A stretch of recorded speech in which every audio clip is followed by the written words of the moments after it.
શું તમને ખબર છે કે દુનિયાના સૌથી અમીર વ્યક્તિઓ પોતાના મોંઘાદાટ શોખને પૂરા કરવા માટે શું કરે છે?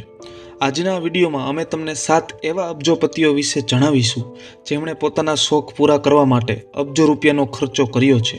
આ કેવા પ્રકારના શોખ છે? ચાલો જાણીએ. નંબર 7. હમાદ બિન ખલીફા અલ થાની. હમાદ બિન ખલીફા કતારના અમીર વ્યક્તિ છે અને કતારના શાહી પરિવારના વડા પણ છે. જોકે શેખ હમાદનો ઉલ્લેખ દુનિયાના સૌથી ફેમસ અને અમીર હસ્તીઓમાં થાય છે, પરંતુ એક દિવસ કંઈક એવું બન્યું કે સમગ્ર દુનિયાનું ધ્યાન શેખ હમાદ તરફ ગયું. જી હા, શેખ હમાદ પાસે પોતાનો એક પ્રાઇવેટ આઇલેન્ડ છે અને તેમણે તે આઇલેન્ડની જમીનને ખોદીને પોતાનું નામ લખાવ્યું છે. આ નામ એટલું મોટું છે કે તેની એક સાઈડથી બીજી સાઈડનું અંતર પોણા 2 કિલોમીટર જેટલું છે. હમાદ બિન ખલીફાનો હેતુ એ હતો કે તેનું નામ ચંદ્ર પરથી પણ દેખાવું જોઈએ. નંબર 6. મુસ્લિમ દુનિયાનો અય્યાસી બાદશાહ હસન અલ બોલકિયા, જેને સુલતાન ઓફ બ્રુનાઈ પણ કહેવામાં આવે છે. તેની અય્યાસીના કિસ્સા તો તમે કદાચ ઘણીવાર સાંભળ્યા હશે. હસન અલ બોલકિયાએ પોતાને ખુશ કરવા માટે એક પ્રાઇવેટ જેટ બોઈંગ 747 ખરીદી લીધું. તે પ્લેનની કિંમત $10 કરોડ હતી અને તેના પર લગભગ $12 કરોડનો ખર્ચ કરીને, એટલે કે પ્લેનની કિંમત કરતાં પણ વધારે ખર્ચ કરીને, તેને દુનિયાનું સૌથી આરામદાયક અને લક્ઝરિયસ પ્લેન બનાવી દીધું. આ પ્લેનના વોશરૂમમાં આવેલ વોશ બેસિન પણ સોનાનું બનાવવામાં આવ્યું છે. નંબર 5. મુકેશ અંબાણી દુનિયાના ટોપ બિઝનેસ ટાઇકૂન છે અને તેમનું નામ દુનિયાના સૌથી વધુ અમીર લોકોમાં પણ હોય છે. મુકેશ અંબાણીએ પોતાની કમાણીનો માત્ર થોડો એવો ભાગ આ આલિશાન બંગલામાં લગાવ્યો છે. 27 માળની દેખાતી આ બિલ્ડિંગ જોવામાં એકદમ સામાન્ય લાગે છે, પરંતુ આ આખી બિલ્ડિંગ મુકેશ અંબાણીનું પ્રાઇવેટ ઘર છે, જે મુંબઈમાં સ્થિત છે, જેની અંદર મુકેશ અંબાણી અને તેનો પરિવાર રહે છે.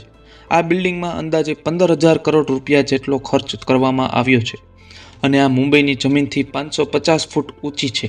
આ બિલ્ડિંગની છત પર હેલિપેડ બનાવવામાં આવ્યું છે. તેની સાથે સાથે આ બિલ્ડિંગમાં સ્વિમિંગ પુલથી લઈને ટેનિસ કોર્ટ પણ આવેલું છે. આ બિલ્ડિંગની સાર સંભાળ લેવા માટે વેલ એજ્યુકેટેડ 600 લોકોની ટીમ છે, જે હર સમયે મુકેશ અંબાણીની આ બિલ્ડિંગની સાર સંભાળ રાખે છે. નંબર 4. આ છે સાઉદી પ્રિન્સ અલ વલીદ. તેને પોતાની જિંદગીમાં મોંઘી ગાડીઓ રાખવાનો એકમાત્ર શોખ છે. જ્યારે રાજકુમારે દુનિયાની તમામ મોંઘીદાટ ગાડીઓ ખરીદી લીધી, તો તેને કંઈક નવું કરવાનો વિચાર આવ્યો. તેથી તેણે હીરા જવેરાતથી જડિત આ મર્સિડીઝ બેન્ઝ ઓર્ડર ઉપર બનાવડાવી. આ ગાડીમાં જે હીરા લગાવવામાં આવ્યા છે તે હીરા હીરોની જાતોમાં સૌથી સર્વોચ્ચ વર્ગના હીરા છે. ગાડીની બોડી, વ્હીલ પ્લેટ્સ અને દરવાજા ખોલવાના હેન્ડલ પણ હીરાથી જડિત છે.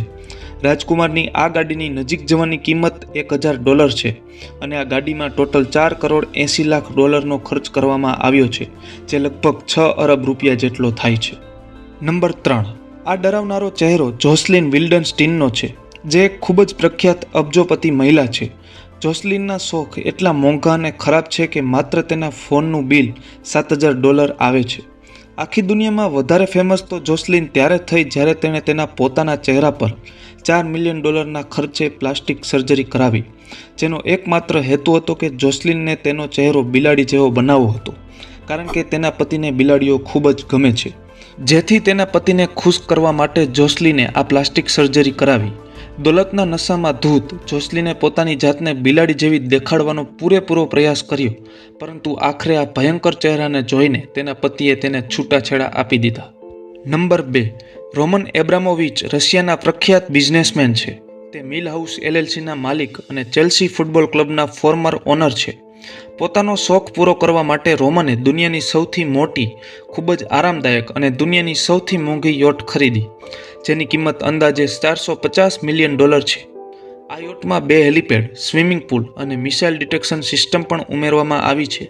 આ યોટમાં એક એવી સિસ્ટમ પણ છે કે જો કોઈ ફોટોગ્રાફર યોટનો ફોટો લે છે તો ફોટામાં યોટની અંદરનો નજારો આવતો નથી અને અબ્રામોવિચ આ યોટમાં આરામથી દરિયાની સફરનો આનંદ માણી શકે છે. નંબર 1. બિલ ગેટ્સની અમીરીની ચર્ચા આખી દુનિયામાં ફેમસ છે અને તે દુનિયાના સૌથી વધુ ધનવાન લોકોના લિસ્ટમાં પણ સામેલ છે.